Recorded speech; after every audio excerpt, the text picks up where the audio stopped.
চুক্তি না করলে যুদ্ধবিরতির মেয়াদ আরও বাড়ানো হবে না, সাফ জানিয়ে দিয়েছেন মার্কিন প্রেসিডেন্ট ডোনাল্ড ট্রাম্প।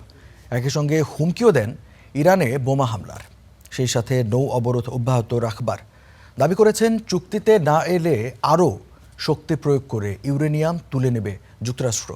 এদিকে পাকিস্তানের ইসলামাবাদে সোমবার আবারও আলোচনায় বসতে যাচ্ছে মার্কিন ও ইরানি প্রতিনিধিরা।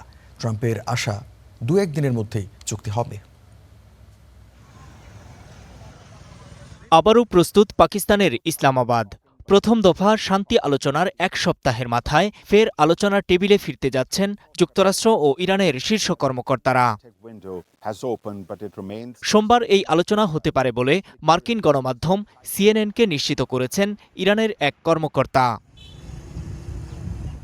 বৈঠকের বিষয়ে শুক্রবার জানিয়েছেন প্রেসিডেন্ট ডোনাল্ড ট্রাম্পও। বলেছেন 1-2 দিনের মধ্যেই যুদ্ধবিরতি চুক্তি হবে।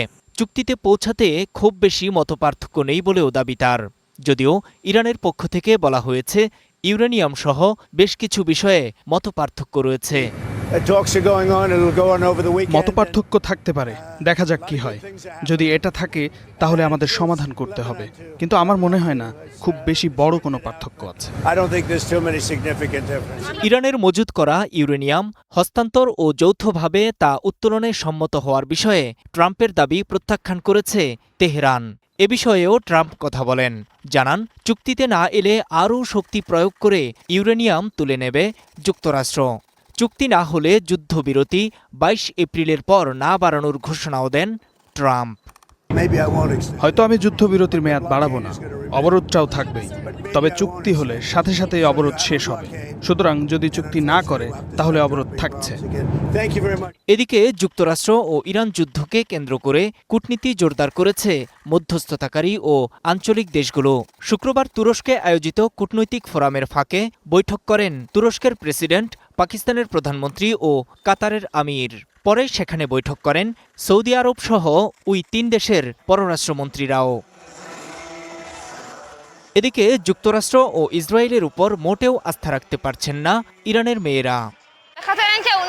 আমেরিকা ও ইসরায়েলের সাথে আলোচনা কখনোই সফল হবে না, কারণ তারা শুধু আমাদের সম্পদ দখল করতে চায়, আমাদের ধ্বংস করতে চায়। শতভাগ নিশ্চিত তারা আবার আক্রমণ চালাবে। বিজয়ের জন্য আমাদের লড়াই করতেই হবে।